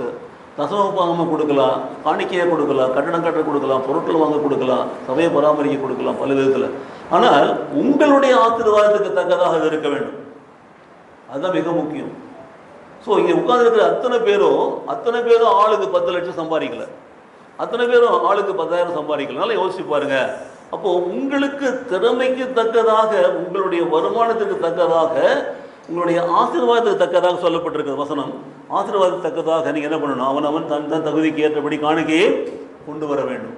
So ஆசீர்வாதம் என்றால் என்ன, அதான் நீங்கள் புரிந்து கொள்ள வேண்டும். தேவன் என்னை ஆசீர்வதித்திருக்கிறார், முற்றிலுமாய் ஆசீர்வதித்திருக்கிறார். அப்படிப்பட்ட ஒரு ஆசீர்வாதத்தில் நான் கர்த்தருக்கு கொடுக்கிறேன். Whatever I get from God only, not from other people. அது எனக்கு தேவை. அதில் நீங்கள் காணிக்கை தர வேண்டியதில்லை. அந்த காணிக்கையை கர்த்தர் அருவருக்கிறார், வெறுக்கிறார். அப்போது கர்த்தர் உங்களை ஆசீர்வதித்திருக்கிறார். உங்களுக்கு சம்பளம் கொடுத்துருக்கிறார், பணம் கொடுத்துருக்கிறார், சாப்பாடு கொடுத்துருக்கிறார், போதுமெங்கிற மனத்தை கொடுத்துருக்கிறார், திருப்தியாக இருக்கிறீங்க, சாப்பிட்றீங்க, எல்லாம் இருக்கிறீங்க. அந்த வருமானத்தில், அந்த ஆசீர்வாதத்தில் அதற்கு ஏற்றதான, அது தகுதிக்கு தக்கதான ஒரு காரியத்தை அவனவன் தன் தன் தகுதிக்கு ஏற்றபடி கர்த்தருக்கு கொண்டு வருகிறான் பாருங்க. அதுதாங்க ஆசீர்வாதம். இப்போது தேவன் உங்களை ஆசீர்வதிக்கிறார் என்று சொல்லுகிறோம், நல்லது, அதற்கு ஏற்ற காணிக்கை நீங்கள் கொடுங்கன்னு சொல்கிறோம், முடிஞ்சு போச்சு ஒரு பகுதியில். ரெண்டாவது பகுதி பார்த்தீங்கன்னா, நீங்கள் கொண்டு வந்து கொடுக்கறதே அந்த ஆசீர்வாதம் தான். தேவன் உங்களை ஆசீர்வதித்திருக்கிறார் அல்லவா, அந்த ஆசீர்வாதத்தை தான் நீங்கள் கொண்டு வந்து தரீங்க. நல்லா கவனிச்சு பாருங்க. வசனத்தை வாசிக்க பார்க்கலாம். இந்த பக்கத்துலேருந்து ஒருத்தர் வாசிக்க, ஆண்கள் பக்கத்தில் இருந்து வாசிக்க பார்க்கலாம். 17வது வசனம் வாசிக்க. யாராவது ஒருத்தர் கட்டாயம் வாசிச்சு தான் ஆகணும். உட்காந்து இருந்தால் சரியாக வராது. வாசிக்க பார்க்கலாம். ஆனாலும் சந்நிதியில் வெறுங்கையோடு வராமல் அருளிய தக்கதாக தகுதிக்கு ஏற்றபடியும். அப்போது உங்களை தேவன் ஆசீர்வதித்திருந்த அந்த ஆசீர்வாதத்திற்கு தக்கதாகவும் அவனவன் தன் தன் தகுதிக்கு தக்கதாகவும், பார்த்தீங்களா, அப்படிப்பட்ட ஒரு காணிக்கையை நீங்கள் கொண்டு வந்தீங்கன்னா அதுதாங்க ஆசீர்வாதம். ஸோ தேவன் கொடுத்த சொல்லி முடியாத ஒரு ஈவு ஆசீர்வாதம் என்று சொன்னால், அந்த ஆசீர்வாதம் என்ன என்று நாம் பார்க்கணும். அது நம்முடைய வாழ்க்கையில் உலக பிரகாரமாக ஆவிக்குரிய வாழ்க்கையில் நீங்கள் பிரிக்கலாம். உலகத்தை பற்றி நான் பேச வரையில்லை. ஆவிக்குரிய காரியங்களை நீங்கள் பார்த்தீங்கன்னா ஆவிக்குரிய ஆசீர்வாதங்கள் என்ன நாம் பெற்றிருக்கிறோம். அந்த ஆசீர்வாதத்துக்கு ஏற்றபடியான ஒரு காணிக்கையை கர்த்தருக்கு நாம் கொடுக்குறோமா, அதுதான் யோசிக்க வேண்டும். ஆகவே நம்முடைய வாழ்க்கையை நம்ம எப்போதும் 2 பகுதியாக பிரித்து பார்த்துட்டே இருந்தோம்னா கடைசி வரைக்கும் அப்படி தான் போய் கொண்டிருப்போம். இரட்டை வாழ்க்கை. ஆண்டவருக்கு என்று ஒரு வாழ்க்கை, உலகத்துக்கு என்று ஒரு வாழ்க்கை வாழ்ந்து கொண்டே இருக்கும். இரட்டை வாழ்க்கை அந்த தேவன் விரும்புகிறதே கிடையாது, அதை வெறுக்கிறார். ஸோ நாம் ஆண்டவரிடத்துலேருந்து பெற்றுக்கொள்கிற அந்த ஆசீர்வாதத்துக்கு தக்கதாக அவனவன் தன் தன் தகுதிக்கு ஏற்றபடி ஒரு காணிக்கையை கர்த்தருக்கு கொண்டு கொடுக்க வேண்டும். முதலாவது ஆசீர்வாதம் அதுதாங்க. நீங்கள் ஆசீர்வதிக்கப்பட வேண்டும் என்று சொன்னால் தேவன் உங்களை ஆசீர்வதித்திருக்கிறபடியே நீங்கள் ஆசீர்வாதமாக இருங்கள். தேவன் உங்களை எப்படி ஆசீர்வதித்திருக்கிறார்? அவனுக்கு நிறைய கொடுத்துருக்கிறார், எனக்கு கம்மியாக தான் கொடுக்குறார். என்னுடைய வாழ்க்கையில் நான் அலுவலகத்தில் பட்ட கஷ்டமே அதுதான். நான் அலுவலகத்தில் நான் சேர்ந்து வேலை செய்கிற காட்டில் பார்த்தீங்கன்னா என்னுடைய சீனியாரிட்டி பிரகாரம் எனக்கு ப்ரொமோஷன் வரும்போது நிறுத்தி வச்சுருவாங்க. அதுக்கு பிற்பாடு பார்த்தீங்கன்னா கொஞ்சம் நாள் அப்புறமா தான் மறுபடியும் ப்ரொமோஷன் கொடுப்பாங்க. அதுக்குள்ளே அவங்க இன்னொரு ஸ்டேஜ் தாண்டி போயிடுவாங்க. அப்போ எனக்கு என்ன வருகிற போது பார்த்தீங்கன்னா அவன் ஏற்கனவே ஒரு ஸ்டேஜ் தாண்டி மேலே நின்றுருப்பான். அவனுக்கு இன்னொரு ஸ்டேஜ் கொடுக்குற பொழுது வரக்கூடிய வேகன்சியில் தான் எனக்கு கொடுப்பாங்க. அப்படி தான் நான் பார்த்தேன். வருமானம் ஏறக்குறைய பார்த்தீங்கன்னா ரொம்ப கம்மி தான். ஆனால் ஆசீர்வாதம் என்று பார்க்குற பொழுது அளவு பார்த்தீங்கன்னா எனக்கு பின்னால் வெளியில் சேர்ந்தவனுங்க, எனக்கு முன்னாடி போனவனுங்க, அவனுங்க வாங்குகிற சம்பளம் பென்ஷன்லாம் பார்க்குற பொழுது நான் எங்கேயோ கீழே இருக்கிறேன். பட் ஆனாலும் அதை நீங்கள் கவனிக்கணும். அவர்கள் கர்த்தருடைய சன்னதியில் வெறும் கையோடு வராமல் அவர் நம்மை ஆசீர்வதித்த விதமாக அதற்கு தக்கதாக அவனவன் தன் தகுதிக்கு ஏற்றபடி ஒரு காணிக்கையை கொடுக்குறோம். என்னுடைய வருமானத்திற்கு ஏற்றபடி அதான் நான் பார்க்குறோம். எனக்கு வந்திருக்கிற வருமானம் இத்தனை ரூபாய் என்று சொன்னால் அதில் தசமபாகம் எவ்வளவு, இத்தனை ரூபாய் என்று நான் கொடுக்குறேன், அவ்வளோதான். இதை நான் மற்றவனோடு ஒப்பிட்டு பார்க்கவே கூடாது. ஐயோ அவன் எனக்கு பின்னால் வந்தான், முன்னாடி போனான், அதை பற்றிலாம் பிரச்சனை இல்லை. ஆண்டவர் ஆவிக்குரிய ஒரு மனுஷனாக நம்மை தெரிந்து கொண்டார். இன்றைக்கு மனதிலே ஒரு நிறைவை கொடுத்திருக்கிறார், சந்தோஷத்தை கொடுத்திருக்கிறார், சமாதானத்தை கொடுத்திருக்கிறார், போதும் என்ற மனதை கொடுத்திருக்கிறார். அதுதான் ஆசீர்வாதம் என்று சொன்னால் நாம் கர்த்தருக்கென்று அந்த ஆசீர்வாதத்தினால் பெற்றுக்கொண்ட காரியங்களில் கர்த்தருக்கு நம்முடைய தகுதி ஏற்றபடி கொடுக்க வேண்டும். இதுதான் தேவன் அருளிய சொல்லி முடியாத ஈவிலே முதலாவது ஈவு. அந்த ஈவு நாம் ஆசீர்வதிக்கப்பட்டிருக்கிறோம் என்பதை உறுதி செய்கிறது. we have been already blessed by the God. இப்போ ஆசீர்வதிக்கலை, ஏற்கனவே ஆசீர்வதிச்சிருக்கிறார், கொடுத்துருக்கிறார், பிள்ளைகளை கொடுத்துருக்கிறார், பேர பிள்ளைகளை கொடுத்துருக்கிறார், வருமானத்தை கொடுத்துருக்கிறார், எல்லாத்தையும் கொடுத்துருக்கிறார். நல்லது. ஏற்கனவே நீ ஆசீர்வதித்தபடியே அந்த ஆசீர்வாதத்தை தக்கதாகத்தான் நான் அந்த காணிக்கையை கொடுப்பேன் என்று சொல்கிறார். அப்போது நம்முடைய ஆசீர்வாதம் நாம் கொடுக்குற காணிக்கை தான், நம்முடைய காணிக்கை தான் நம்முடைய ஆசீர்வாதம் என்று சொன்னால் அதை கர்த்தர் நிச்சயமாகவே ஏற்று பல மடங்கு திரும்ப நமக்கு கொடுப்பார். நாம் இன்னும் அதிகமாக ஆசீர்வதிக்கப்படுவோம். கர்த்தர் நம்மை ஆசீர்வதிக்கிறவராகவே இருக்கிறார். ஒரு அல்லேலூயா சொல்லலாமா? இரண்டாவதாக ஒரு காரியத்தை குறித்து நாம் பார்க்க போகிறோம். ஞானம் என்று சொல்லப்படுகிறது. தேவன் அருளிய சொல்லி முடியாத இரண்டாவது ஈவு உங்களுக்கு எனக்கும் ஞானம். ஞானம் என்றால் என்ன? ஆங்கிலத்தில் விஸ்டம் என்று சொல்கிறோம் அல்லவா, அந்த ஞானம் தான். ஞானத்தை குறித்து நீங்கள் வாசிங்கன்னா இந்த நாளில் இருதயத்தில் சம்பந்தப்படுத்தி தான் ஞானத்தை குறித்து சொல்லப்படுகிறது. இப்போ ஞானம் இங்கே இருக்கிறதா சரீரத்தில் இருக்கிறதா தெரியாது. என்னை பொறுத்தவரையும் உச்சந்தலை முதல் உள்ளங்கால் வரை ஞானம் இருக்கிறது. ஏனென்றால் உச்சந்தலை முதல் உள்ளங்கால் வரை மேலிருந்து கீழாகும், கீழிருந்து மேலாக உள்ளங்கால் முதல் உச்சந்தலை வரை தேவன் என்னை ஆசீர்வதிக்கிற அந்த ஆசீர்வாதம் இருக்கிறது அல்லவா, அவருடைய வல்லமை என்னிலே விளங்குகிறது அல்லவா, அவருடைய செய் கடமை என்னிலே விளங்குகிறது அல்லவா, அவர் என்னை ஆசீர்வதிக்கவே ஆசீர்வதித்து என்னை உயர்த்துறார் அல்லவா, அதுதாங்க ஞானம். அதை நாம் அறிந்து கொள்வது தான். தேவனுடைய வல்லமையை நான் அறிந்து கொள்வது தான் ஞானம். தேவன் யார், எப்படிப்பட்டவர் என்பதை அறிந்து கொள்வது, அவருடைய செயல்திறன் என்ன, அவர் எப்படி நம்மை நடத்துகிறார் பாருங்க. 1 ராஜாக்கள் 10ஆம் அதிகாரத்தில் 24ஆம் வசனத்தை வாசிப்போம். சாலமோனின் இருதயத்திலே தேவன் அருளிய ஞானத்தை கேட்கிறதற்காக சகல தேசத்தாரும் அவன் முக தரிசனத்தை தேடினார்கள். சாலமோனின் இருதயத்தில் தேவன் அருளிய ஞானத்தை கேட்கிறதற்காக சகல தேசத்தாரும் அவன் முக தரிசனத்தை அவர்கள் தேடினார்கள். எனக்கு பிரியமானவர்களே, ஞானம் என்பதை குறித்து சாலமோனை வைத்து சொல்கிறார். சாலமோனின் இருதயத்திலே தேவன் அருளிய ஞானம். ஸோ ஞானம் எங்கே இருக்கிறது? தேவன் அருளிய ஞானம் இருதயத்தில் இருக்கிறது. இருதயம் எங்கே இருக்கிறது? நீங்கள் நல்லா முடிவு பண்ணிக்கோங்க. இந்த ஹார்ட் பம்ப் பண்ணுறது தட்ஸ் டிஃப்ரெண்ட் திங். பட் நம்ம விரும்புகிற இருதயம் தேவன் வாசம் செய்கிற இடம், அதில் தான் தேவன் அருளிய ஞானம் இருக்கிறது. ஸோ தேவன் எப்படிப்பட்டவராக இருக்கிறார்? அவர் உங்கள் இருதயத்திலே வாசமாக இருக்கிறார், உங்களுக்குள்ளே வாசமாக இருக்கிறார். அந்த தேவனை நீங்கள் அறிந்தீர்கள் என்று சொன்னால் அதுதான் உங்களுக்கு ஞானம். அந்த ஞானத்தை நீங்கள் தேடி என்ன பண்ணுறீங்க? அவரை பார்க்கிறீர்கள், அவருடைய முகத்தை பார்க்கிறீர்கள், அவருடைய முகத்தினுடைய தரிசனம் உங்களுக்கு கொடுக்கப்படுகிறது. அந்த தரிசனத்தை நீங்கள் தேடுகிறீர்கள் என்று சொன்னால் நீங்கள் தேடுகிறது தரிசனம் அல்ல, தேடுகிறது ஞானம். அது இருதயத்தில் இருக்கிற ஞானம். எனக்கு பிரியமானவர்களே, இன்றைக்கு இருதயத்தில் இருக்கிற ஞானம்தான் தேவனுடைய வல்லமையை வெளிப்படுத்துகிறது. தேவன் யார், தேவன் எப்படிப்பட்டவர், தேவனுடைய வல்லமை என்ன, அவருடைய ஆற்றல் என்ன, அவருடைய செய்கடன் என்ன, அவருடைய எல்லாவற்றையும் அறிந்து கொள்வதெல்லாம் அவருடைய இருதயத்திலிருந்து தான் கற்றுக்கொள்ள முடியும். அந்த தேவன் தான் சாலமோன் இருதயத்தில் ஞானத்தை வைத்தார். சாலமோன் முதலாக தேவனிடத்தில் ஜெபிக்கிற பொழுது அவன் கேட்டதை பார்த்தீங்கன்னா, இந்த ஜனங்களை நான் ஆட்சி செய்யணும், அவர்களுக்கு நான் நீதி சொல்லணும் என்றெல்லாம் சொல்லி அவன் சொல்லுகிற பொழுது அதற்கு ஏற்ற ஞானத்தை தான் அவன் கேட்டான். அவன் கேட்கிறபடியாக கர்த்தர் அவனுக்கு கொடுத்து, அதற்கு மேலே பூமியில் உள்ள எந்த ராஜாக்களும் உன்னை போல இல்லை, அதை விட மேன்மையான இருக்கிற எல்லாரும் உன்னை தேடி தான் வருவாங்க என்றெல்லாம் சொல்லி தேவன் ஆசீர்வதிக்கிறதை பார்க்கிறோம். எனக்கு பிரியமானவர்களே, இருதயத்தில் உள்ள ஞானம் தேவனை வெளிப்படுத்துகிறது. அது அவனுடைய முக தரிசனத்திலே காணப்படுகிறது. முக தரிசனத்திலே தேவனை பார்க்க முடியும். என் முகத்திலே நீங்கள் தேவனை பார்க்கலாம், உங்கள் முகத்திலே தேவனை பார்க்கலாம்.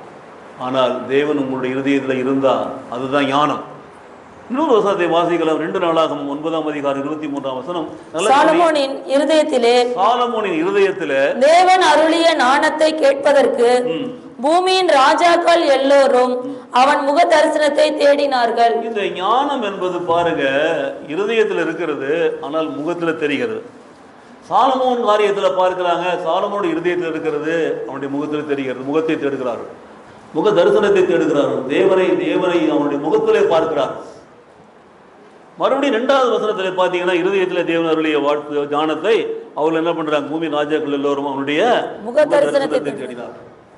முக தரிசனம் என்பது மிக முக்கியமான ஒரு காரியம். இன்றைக்கு நம்ம முகத்தில் நல்லா மேக்கப்லாம் போடுறோம், அழகாக எவ்வளோ நம்ம கலர் ஏற்ற முடியுமோ ஏற்றிக்கிறோம், சூப்பராக ஏற்றிட்டு வந்துடுறோம். எங்கெங்கெல்லாம் கலர் பண்ண முடியுமோ பண்ணிக்கிறோம், லிப்ஸ்டிக்லாம் போட்டுக்கிறோம். ரொம்ப நல்லது, பார்க்குறதுக்கு ரொம்ப அழகாக தான் இருக்கிறது, பரவாயில்ல. It is only outward look, அது இட் இஸ் ஒன்லி டெக்கரேட்டட். அதை பற்றி நான் பேசவே கிடையாது. இருதயத்தில் ஞானம் இருந்தால் அந்த ஞானம் என்னுடைய முகத்திலே தரிசனமாகும். அப்போது ஞானம் என்பது தேவனை பற்றிய ஒரு அறிவு. தேவன் எனக்குள்ளே வாசமாக இருக்கிறார், தேவன் தான் ஞானத்தை வெளிப்படுத்துகிறார் என்று சொன்னால் அந்த ஞானத்தை என் முகத்தில் நீங்கள் பார்க்கலாம். என்னை கண்டவன் தேவனை காண்கிறான், என்னை காண்கிறவன் தேவனுடைய ஞானத்தை காண்கிறான், என்னை காண்கிறவன் தேவனுடைய ஞானத்தின் வல்லமையை பெற்றுக் கொள்கிறான். ஸோ சாலமோனின் இதயத்தில் இருக்கிற ஞானம் மறுபடியும் முகத்தில் தெளிப்படுகிறது. 3வது வசனத்தை வாசிக்கிற பொழுது 1 ராஜாக்கள் 3ஆம் அதிகாரத்தில் 28ஆம் வசனம், ராஜா தீர்த்த இந்த நியாயத்தை இஸ்ரவேலர் எல்லோரும் கேள்விப்பட்டு நியாயம் விசாரிக்கிறதற்கு தேவன் அருளிய ஞானம் ராஜாவுக்கு உண்டென்று கண்டு அவனுக்கு பயந்தார்கள். பாருங்க, தேவன் அருளிய ஞானம் ராஜாவுக்கு உண்டென்று கண்டு அவனுக்கு பயந்தார். ஸோ நியாயாதிபதியாக இருக்கிற ராஜா நியாயம் திருக்கிற சிம்மாசனத்தில் அமர்ந்து நியாயம் விசாரிக்கிற இடத்தை சொல்லி கொண்டிருக்கிறாங்க. அப்படிப்பட்ட ராஜாவை குறித்து எழுதப்பட்டிருக்கிறது. ஆனால் அவன் விசாரிப்பதற்கு தேவன் அருளிய ஞானம் ராஜாவுக்கு உண்டு என்று கண்டு இந்த ராஜாவுக்கு பயந்தார்கள். ஸோ ஞானம் என்பது விசாரிப்பதற்கு, சமரசம் பண்ணுவதற்கு, சமாதானம் பண்ணுவதற்கு, பஞ்சாயத்து பண்ணுறதுக்கு, தீர்ப்பு வைப்பதற்கு எல்லாவற்றுக்கும் பயன்படுகிறது. அதுதான் தேவன் வெளிப்படுத்துகிற ஒரு ஞானம். சாலமோன் இருதயத்தில் இருக்கிற ஞானம் முகத்தில் வெளிப்பட்டது பார்த்தார்கள். இந்த ராஜாவை குறித்து எழுதப்பட்ட ராஜாக்கள் புத்தகத்தில் பார்த்தீங்கன்னா அந்த ராஜா தீர்த்த அந்த நியாயம் இதுவரை எல்லாருடைய வாயிலிருந்து புறப்படும்படியாக அந்த ஞானம் ராஜாவுக்கு உண்டு என்று கண்டு அந்த ராஜாவுக்கு அவர் பயந்தார்கள். ஸோ ஞானம் என்பது தேவனை பற்றிய ஒரு அறிவு. அந்த ஞானம் தான் எல்லா விதமான கிரியையும் பண்ணுகிறது. பாருங்கள், எல்லாவற்றையும் நமக்கு கொடுக்கறது. நம்முடைய வாழ்க்கையிலே நம்மை நியாயம் தீர்க்கிறது, நம்மை நீதிப்படுத்துகிறது, நம்மை நியாயப்படுத்துகிறது, நமக்கு சரிப்படுத்துகிறது. பாருங்கள், ராஜாவின் வாயிலில் வரக்கூடிய வார்த்தைகள் எல்லாம் நம்மை நீதியின் பாதையிலே நடத்துகிறது. நீதி, நியாயம், உண்மை, உத்தமம் எல்லாம் பெற்றுக்கொள்ள முடியும். இப்போது ஞானம் என்று கேட்குறீங்களே, ஞானத்தை கொடுங்கன்னு சொல்லிட்டு ஒரு முறை நான் ஒரு சகோதரோட பேசி கொண்டிருக்கணும்னு சொன்னார். நீங்கள் சொல்லுகிறபடி இல்லை என்று சொல்லப்பட்டிருக்கிறது. அப்போது நம்ம அடிக்கடி எல்லாரும் சொல்லுவோம், உங்களில் யாருக்காவது ஞானம் குறைவாக இருந்தால் சம்பூர்ணமாக கொடுக்குற தேவனிடத்திலே கேட்க கடவன், தேவன் அவனுக்கு கொடுப்பார் என்று சொல்லி நம்ம யாக்கோபு நிருபத்தில் 1ஆம் அதிகாரத்தில் 5-6 வசனங்கள் சொல்லி கொண்டிருப்போம். அப்போது அதுதான் நம்ம ஞானம் என்று நாம் நினைத்து கொண்டிருக்கோம். ஞானம் குறைவாக இருந்தால் சம்பூர்ணமாக கொடுக்குற தேவனிடத்திலே கேட்க கடவன் என்று சொல்லி பாருங்கள். அது ஞானம் ஒரு புறத்தில் இருக்கலாம். ஆனால் நான் சொல்கிற இந்த இருதயத்தில் இருக்கிற ஞானம், அதுதான் முக தரிசனத்தில் வெளிப்படுகிற ஞானம், அதுதான் நியாயத்திருக்கிற ஞானம், அதுதான் நம்மை சரிப்படுத்துகிற ஞானம். அந்த ஞானம் இருந்தால் இந்த பூமியில் நம்மை ஒருவன் நமக்கு முன்பாக எதிர்த்து நிற்கவே முடியாது. ஒருவனும் உனக்கு முன்பாக எதிர்த்து நிற்பதில்லை என்று சொல்லி வாக்கு கொடுத்திருக்கிறார். யாக்கோபு நிருபத்தில் வாசிக்கிற அந்த ஞானம் அதை விட மேலான ஞானத்தை குறித்து இங்கே எழுதப்பட்டிருக்கிறது. ஞானம் என்பது தேவனை பற்றி அறிகிற ஒரு அறிவு தான். ரைட், நல்லது. மனுஷனுக்கு மனுஷன் வித்தியாசப்படலாம், தேவைக்கு தேவை வித்தியாசப்படலாம். நான் படிக்கிறேன், புஸ்தகமாக படிக்கிறேன், எனக்கு ஞானம் வருகிறது. படிக்காதவனுக்கு ஞானம் வருகிறது. அவன் கேட்குறான், போகிறான், அனுபவிக்கிறான், பட்டு அனுபவிக்கிறான், வேலையை செய்கிறான், அனுபவிக்கிறான். So he is also getting wisdom through his experience, practical things he is learning. But me, I am learning from books. நிறைய புக்ஸை வச்சு படிக்கிறேன். ஸோ இதுவும் ஞானம் அதுவும் ஞானம் என்று சொன்னால், இந்த ஞானம் பல வழிகளிலே நாம் பெற்றுக்கொள்ள முடியும் என்பதை தான் அந்த ராஜாவு மூலியமாக உணர்த்தப்படுகிறது. நியாயம் தீர்ப்பதற்கும், பஞ்சாயத்து பண்ணுவதற்கும், சமாதானம் பண்ணுவதற்கும் அது தேவை. உலக பிரகாரமான அறிவை பெற்றுக்கொள்ள, புத்தியை சம்பாதிக்க, to get knowledge we should have wisdom, அதுக்கு தேவை. தேவன் யார் எப்படிப்பட்டிருந்து அறிவதற்கும் அந்த ஞானம் நமக்கு தேவை. இப்போ தேவன் அவருடைய சொல்லி முடியாத ஈவில் 2வது மிக மிக முக்கியமானது ஞானம். ஞானம் ஞானம் தான் இன்றைக்கு உங்களுக்கும் எனக்கும் 2வதாக தேவைப்படுகிறது. நம்முடைய வாழ்க்கையில் எல்லாவற்றிலும் நாம் திறம்பட செயல்பட வேண்டும். நம்முடைய முக தரிசனத்திலே அந்த ஞானம் வெளிப்பட வேண்டும் என்று நீங்கள் விரும்புகிறீர்கள் என்று சொன்னால், தேவனிடத்திலே சம்பூர்ணமாய் நீங்கள் கேட்கிற பொழுது கர்த்தர் உங்களுக்கு கொடுக்கிற அந்த ஞானமானது தேவனருடைய சொல்லி முடியாத ஒரு ஈவாக இருக்கும் என்பதை உணர்ந்து கர்த்தருக்கு நன்றி உள்ளவர்களாக இருங்கள். கர்த்தர் உங்களை ஆசீர்வதிப்பாராக. கரங்களை தட்டுவோம், கர்த்தருக்கு நன்றி சொல்லுவோம். 3வதாக தேவன் அருளினது வாக்கு தத்தம், ப்ராமிஸ் என்று சொல்லுவார்கள்.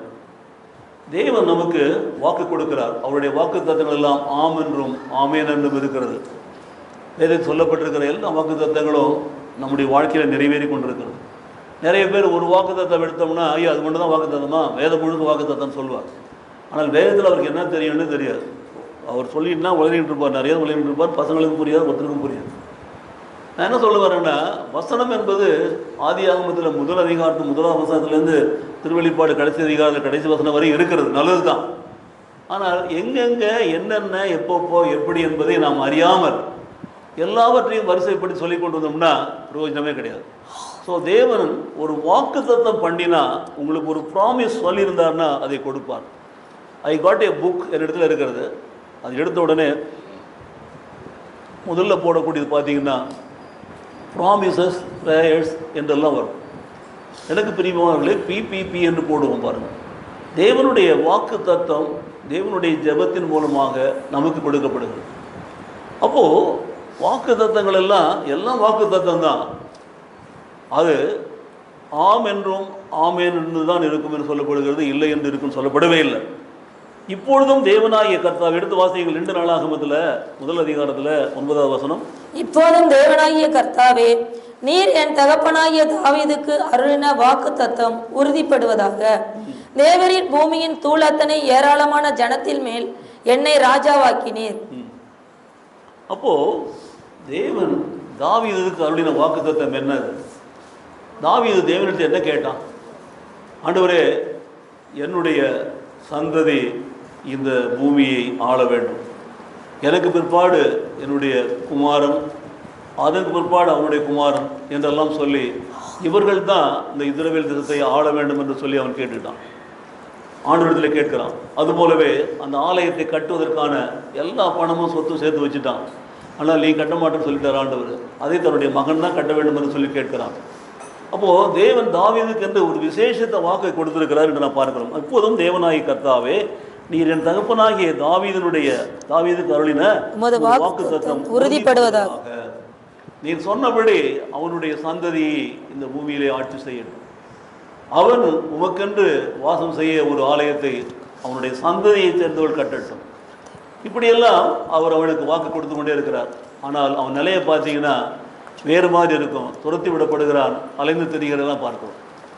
எனக்கு பிரியமானவர்களே, வாக்கு தத்தம் என்பது தேவன் சொன்னது என்று சொன்னால் அதை நிறைவேற்றியே தீருவார், கட்டாயமாக நிறைவேற்றுவார். அதை நிறைவேற்றாமல் விடவே மாட்டார். ஸோ தாவீதுக்கு அருளின உமது வாக்கு தத்தத்தை நீ உறுதிப்படுத்துவதாக. தேவனின் பூமியின் தூளத்தனையாக ஏராளமான ஜனத்தின் மேலே ஜனத்திற்கு என்னை என்னவாக்கினீர், என்னை நீர் ராஜாவாக்கினீர் என்று சொல்கிறான். என்னை நீர் ராஜாவாக்கினீர். தாவீதுக்கு அருளின வாக்கு தத்தத்தின்படியாய் என்னுடைய சந்ததியை ஆக்கி கொண்டு வருகிறீர். தாவீதுக்கு கொடுத்தது தான் தாவீதின் வம்சத்திலே இயேசு கிறிஸ்து பிறக்கிறார் என்று நாம் பார்க்கிறோம். மத்தேயு சுவிசேஷம் 1 அதிகாரத்தை எடுத்து வாசித்தாலே தெரியும் பாருங்கள். ஆபிரகாமின் குமாரனும் தாவீதின் குமாரன் சொல்லி தான் வருவார். ஆண்டவருடைய வாக்கு தத்தங்கள் எல்லாம் ஆம் என்றும் ஆமேன் என்றும் இருக்கிறது. இப்பொழுதும் தேவனாய் கர்த்தர் நமக்கு சொன்ன வாக்கு தத்தம்லாம் என்ன என்று நீங்கள் பாருங்கள். ஒவ்வொன்றும் நம்முடைய சபையில் நான் முதல்ல திருச்சபையில் வந்த பிற்பாடு என்னை எத்தனை பேர் ஏற்றுக்கலைங்கிறத பற்றி நான் கவலைப்படவே இல்லை. முதலாவது தேவன் நம்முடைய சபைக்கென்று கொடுத்த ஒரு வாக்கு தத்தம் தான் உபாசமத்தில் நாம் பார்க்கிறோம். நீங்கள் இப்பொழுது இருக்கிறதை பார்க்கிறோம் 1000 மடங்கு அதிகமாக முடிக்கும். பிதாக்களின் தேவனாகிய கர்த்தர் உங்களுக்கு கட்டளையிட்டபடியே உங்களை ஆசீர்வதிப்பார்.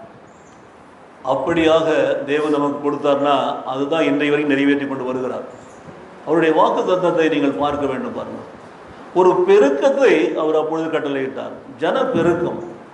அந்த பெருக்கம் இப்பொழுது இருக்கிறதை பார்க்கலும் 1000 மடங்கு நீங்கள் அதிகமாக பெருகும்படி உங்கள் தேவனாகிய கர்த்தர் உங்களுக்கு சொன்னபடியே என்ன பண்ணுவாராம், உங்களை ஆசீர்வதிப்பாராம்.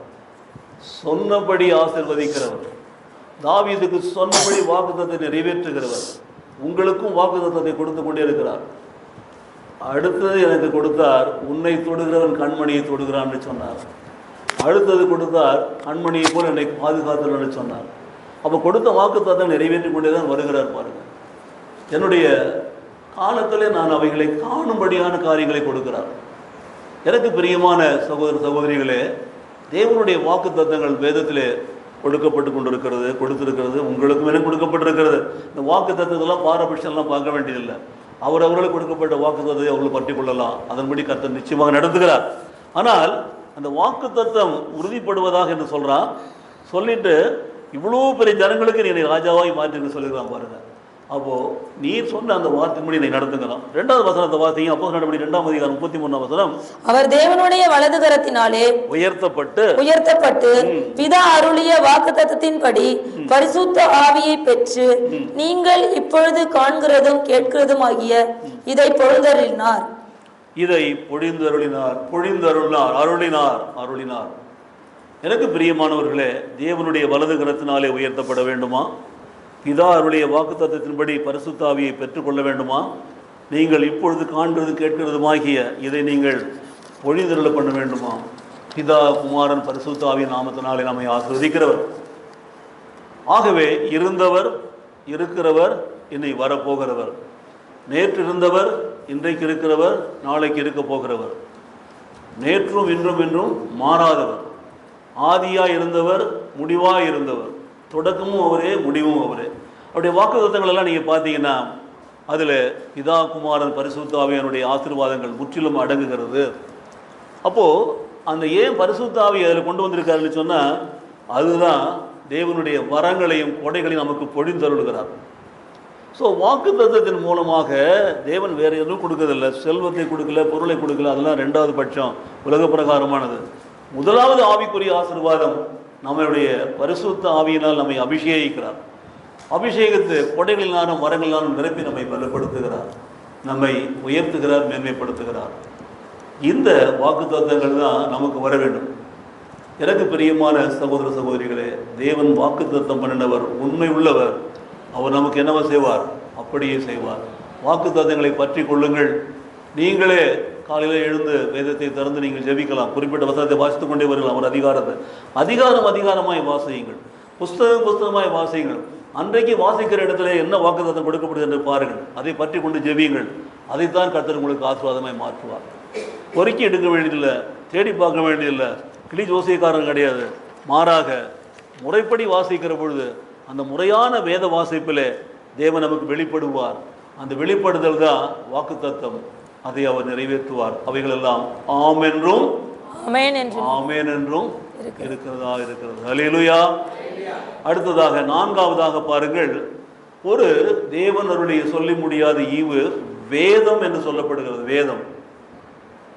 வேதம்னா தேவனுடைய வார்த்தை அடங்கிய பரிசுத்த வேதாகமும், திருமறை, இறையியல் எல்லாமே வேதம் தான். இந்த வேதத்தை பற்றி ஒரு வசனம் சொல்கிறது பாருங்கள்.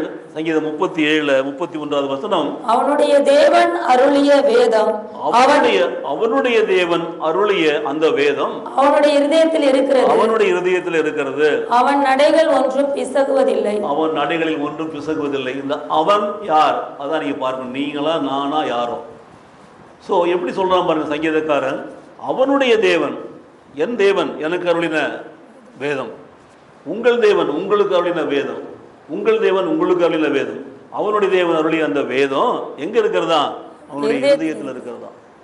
வேதம் எங்க இருக்கணும்? இருதயத்தில் இருக்கணும்.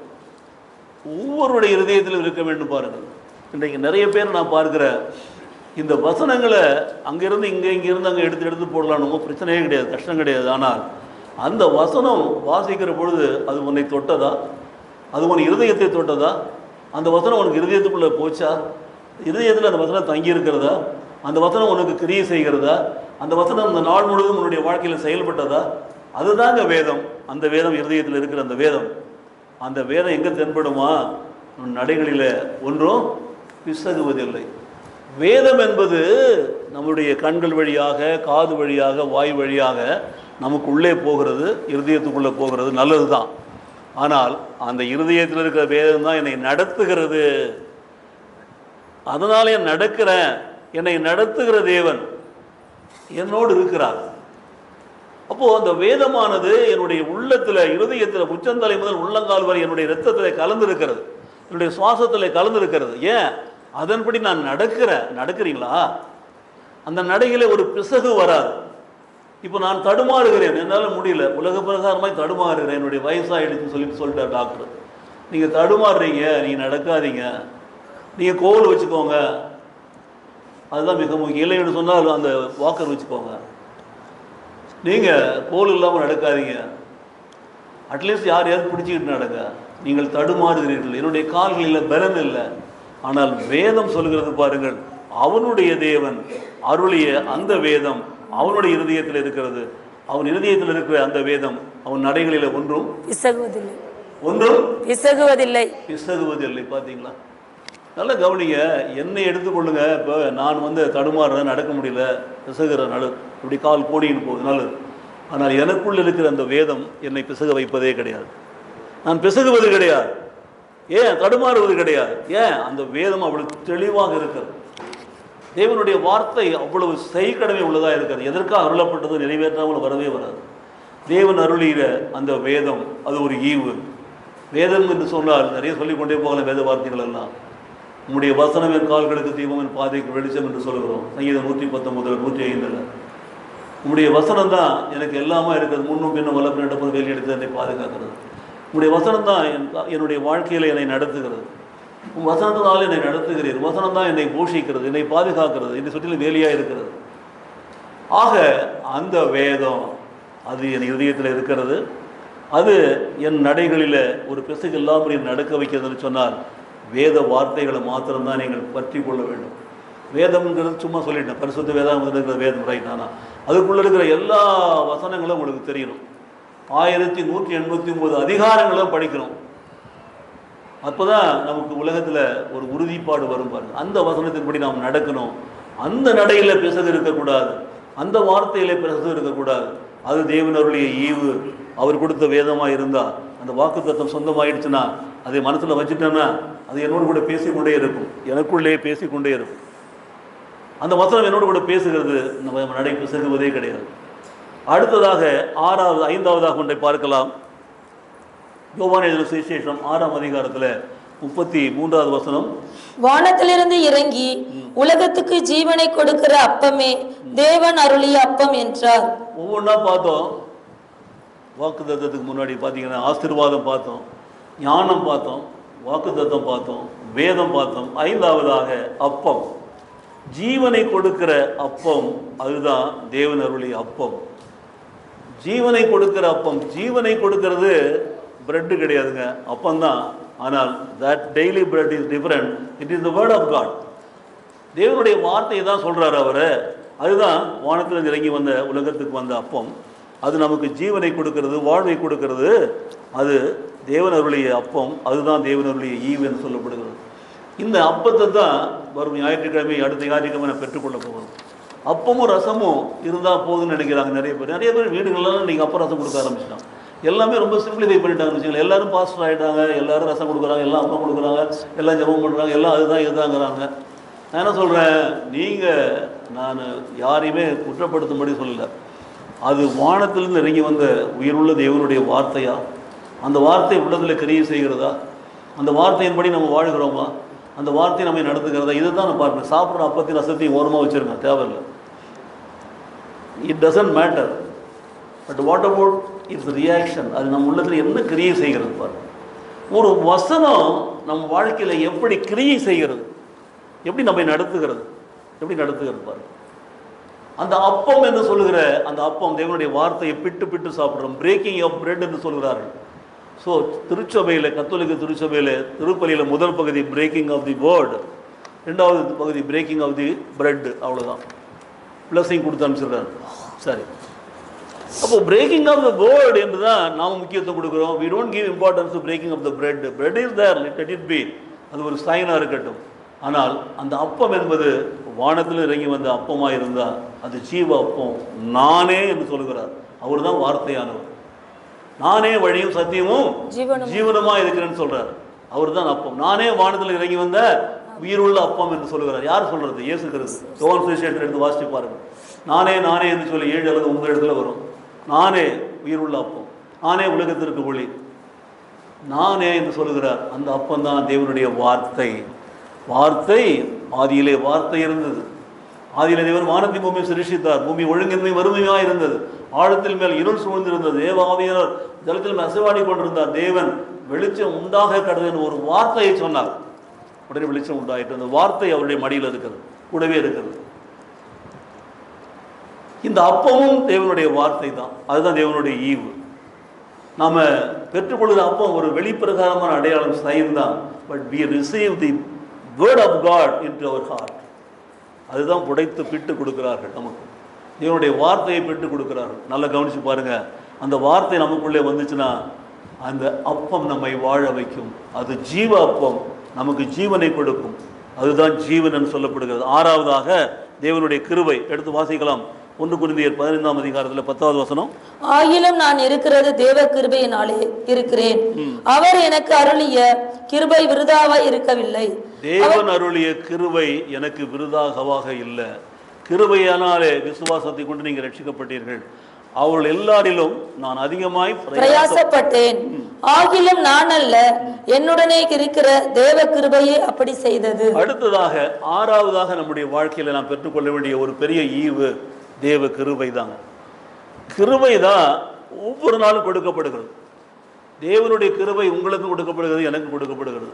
தேவ கிருபையினாலே வாழ்ந்து கொண்டிருக்கிறோம். கிருபையினாலே விசுவாசத்தை கொண்டு ரட்சிக்கப்பட்டீர்கள். இது உங்களால் உண்டானதா அல்ல, இது தேவனாலே உண்டான ஈவு. என்னவா இருக்கு? ஈவு. என்னவா இருக்கு? ஈவு. தேவனால் உண்டான கிருபை. ஈவு. மறுபடியும் வாசிங்க, எபேசியர் 2ஆம் அதிகாரம் 8ஆம் வசனம்.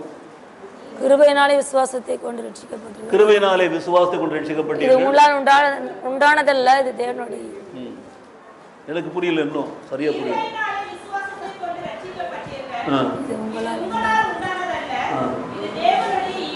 எனக்கு வேண்டியது இது தேவனுடைய ஈவுங்கிற வார்த்தை தான். அதை மட்டும் நல்லா முழுங்குறீங்க, அந்த வார்த்தையை முழுங்கிடுறீங்க நீங்க வாசிக்கிற பொழுது. அதுதான் எனக்கு வேணும், அதுக்கு தான் நான் கஷ்டப்பட்டு இருக்கிறேன். நீங்க என்ன பண்றீங்க? தேவனுடைய ஈவுங்கும் போது வாயை முடிக்கிறீங்க. ஈவு should come out very clearly. தேவன் அருளை சொல்லி முடியாத ஈவுகளுக்காய் ஸ்தோத்திரம். ஈவு, அதான் ஈவு. அந்த ஈவு தான் கிருபை. கிருபை என்பதை ஒருத்தருக்கு பிரித்து கொடுக்கிறார். தேவனுடைய கிருபை என்பதை நம்ம தராசு போட்டு அளந்தெல்லாம் கொடுக்கறது இல்லை, அவருடைய இஷ்டத்துக்கு கொடுக்குறார், அவ்வளோதான். அவனுக்கு தகுதி இல்லாமல் கொடுக்கறது தான் கிருபை. அப்போ கிருபையினால தான் நீங்கள் விசுவாசத்தை கொண்டு ரட்சிக்கப்பட்டீங்க. கிருபை வேண்டும். கிருபை எப்படி இருக்கும் நமக்கு தெரியாது, கிருபை இருக்கிறது. அந்த கிருபை தான் தேவனுடைய ஈவு என்று சொன்னால், அந்த ஈவு உனக்கும் எனக்கும் கொடுக்கப்பட்டிருந்துச்சுன்னா அதுதான் தேவன் அருளிய சொல்லி முடியாத ஒரு ஈவு. பார்த்தீங்கன்னா கிருபையை நீங்கள் சாதாரணமாக எடை போடாதீங்க. அது காலை தோறும் புதிதாக இருக்கிறது. அதிகாலை வெளியிலே தேடுதனை கண்டடைவான். அதுதான் காலை கிருபை. காலையிலே புது கிருபை. நேற்று கொடுத்த கிருபை இன்றைக்கு கிடையவே கிடையாது. இன்றைக்கு புது கிருபை, ஒவ்வொரு நாளும் புது கிருபை, காலை தோறும் புது கிருபை. Everyday it is fresh, afresh. ஒரு சேர்த்துக்கு முன்னாடி போட்டு அஃப்ரெஷ் போட்டுவோம். இட் இஸ் காட் கிவன், கர்த்தரால் கொடுக்கப்படுகிறது. பாருங்க, இந்த கிருபை இல்லைன்னா உயிர் வாழ முடியாது. பாட்டெல்லாம் பாடுவாங்க, கிருபை கிருபை கிருபை கிருபை கிருபெல்லாம் பாடுவாங்க, நல்லா ஆடுவாங்க, பாடுவாங்க, குதிப்பாங்க. அவங்ககிட்ட கிருபை இருக்காது, ஆனால் ஆட்டம் தான் இருக்கும், பாட்டம் இருக்கும். கிருபை என்றால் என்ன என்று பார்த்தீங்கன்னா, தகுதி இல்லாத ஒருவனுக்கு தேவன் கொடுக்கிற அந்த தேவ தயவும் இரக்கமும் ஆசீர்வாதம் தான். ஸோ அந்த கிருபை இருந்துச்சுன்னா, அந்த தேவ கிருபையினாலே நான் இருக்கிறேன், அவர் எனக்கு அருளில் அந்த கிருபை விருதாவா போகவே போகாது. உங்களுக்கும் கிருபை கொடுக்கிறார், எனக்கும் கிருபை கொடுக்கிறார். ஆனால் என்ன சொல்லுகிறார் என்று சொன்னால், அவர் எல்லாரிலும் நான் அதிகமாய் பிரயாசப்பட்டேன், ஆகிலும் நான் அல்ல, என்னுடனே இருக்கிற தேவ கிருபையே அப்படி செய்தது. ஸோ எனக்குள்ள இருக்கிற கிருபை பிரயாசப்படுகிறது, கிருபை வேலை செய்கிறது. தட் கிருபை இஸ் பையிங், கெட்டிங் எவ்ரிதிங். எல்லாத்தையும் கெடுக்குது. ஆவிக்குரிய ஆசீர்வாதங்கள், உலக பிரதான ஆசீர்வாதம் எல்லாம் அந்த கிருபையினாலே நமக்கு வருது, தேவ கிருபையினாலே. அந்த கிருபை இல்லைன்னா உயிர் வாழவே முடியாது. கிருபையினால தான் நிலைத்திருக்கிறோம். நான் நடக்கிறேன், நான் பேசுகிறேன், தவிக்கிறேன், எல்லாம் உண்டு. ஸோ இந்த கிருபை உங்களுக்கு கொடுக்கப்படுகிற ஒரு ஈவு. அதனால்தான் தேவன் அருளிய சொல்லி முடியாத ஈவு. நீங்கள் கிருபையினாலே விசுவாசத்தை கொண்டு ரட்சிக்கப்பட்டீர்கள். இது உங்களால் உண்டானதல்ல, இது தேவனுடைய கிருபை, தேவனுடைய ஈவு. கடைசியாக தரிசனம். கடைசியாக நான் முடிக்க போகிறேன். ஒரு தரிசனம் வேண்டும். Every one should have a vision. உங்களுக்கு ஒரு தரிசனம் இருக்க வேண்டும். சும்மா ஆட்டம் போட்டுக்கின்னு, தாடம் போட்டுக்கின்னு, கத்தின்னு தெரியுங்களா, waste, total waste. What is your vision? உங்களுக்கு என்ன விஷன் இருக்குது? அந்த விஷனை ஆண்டவர்கிட்ட ஒப்பு கொடுத்தாயா? அந்த விஷனை அச்சீவ் பண்ணுறதுக்கு முயற்சி பண்ணீங்களா? அதுதான் லீடர்ஷிப்பில் போய் படிக்கணுங்கிறது. யாரும் படிக்கிறது கிடையாது. நாங்கள் படிக்கும்போது 1998 தான் முதல்ல நான் படித்தேன்.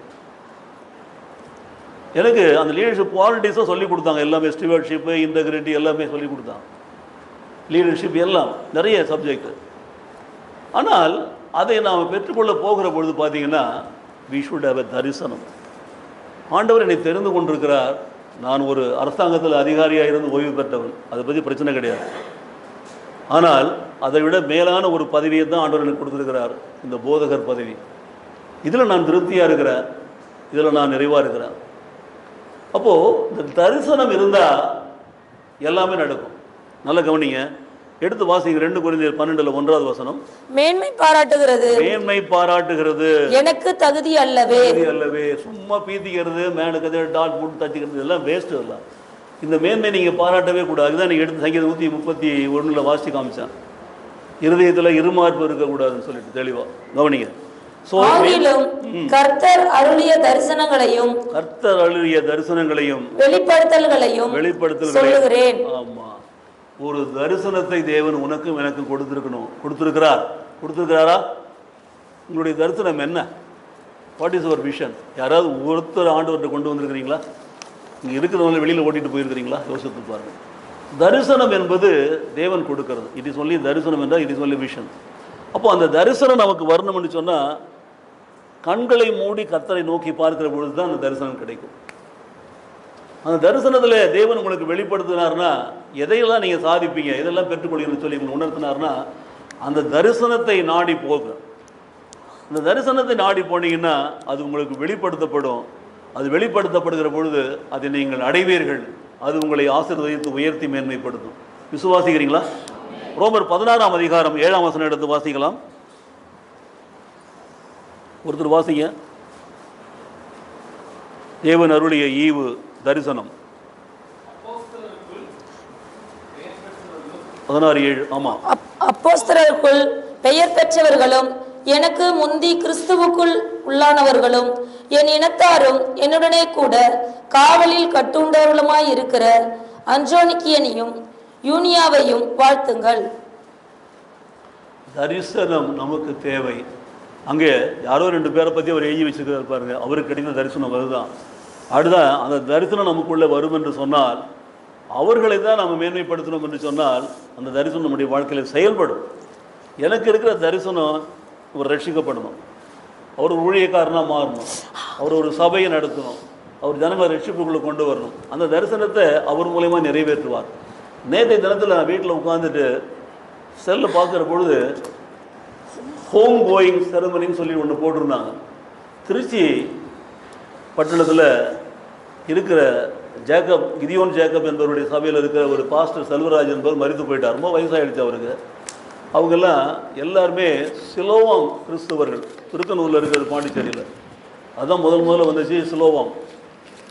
இந்த கிறிஸ்தவர்கள்லாம் அவங்களுடைய தரிசனமெல்லாம் வித்தியாசமாக இருக்கு பாருங்க. அவருடைய தரிசனத்தை குறித்து அவர் ஒன்றை காண்டார். அந்த சபையில் எவ்வளோ பிரச்சனை வந்த பொழுதும் கடைசி மட்டும் சபையை விட்டு வெளியில் போகாமல் அங்கேயே இருந்து அங்கேயே மரித்து இங்கேயே அடக்கம் பண்ணப்பட்டார்.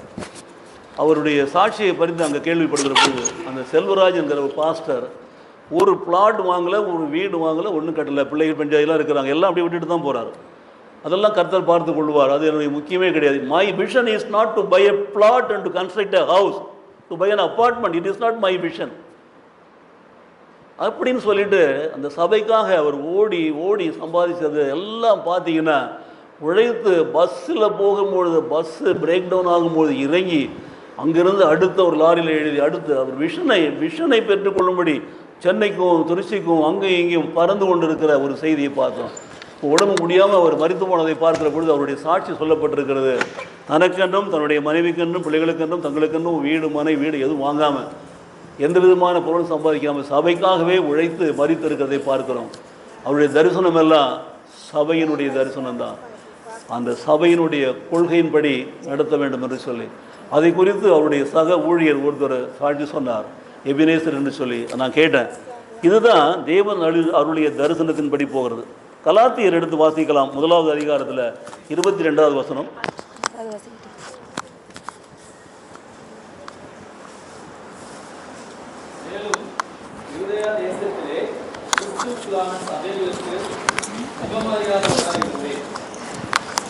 ஒன்று 22 வாசிக்க மறுபடியும்.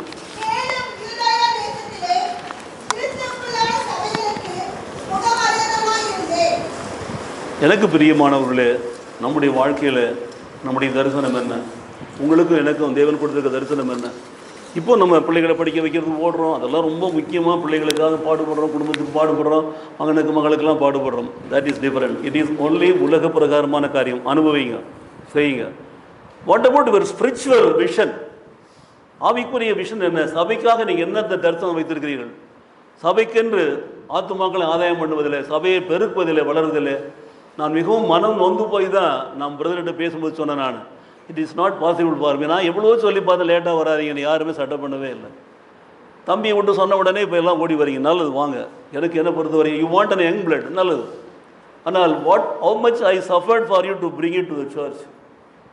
எவ்வளோ அலட்சியமாக, எவ்வளோ தன்னாட்டில், எவ்வளோ லேட்டாக வந்து இருந்தீங்க பாருங்கள்.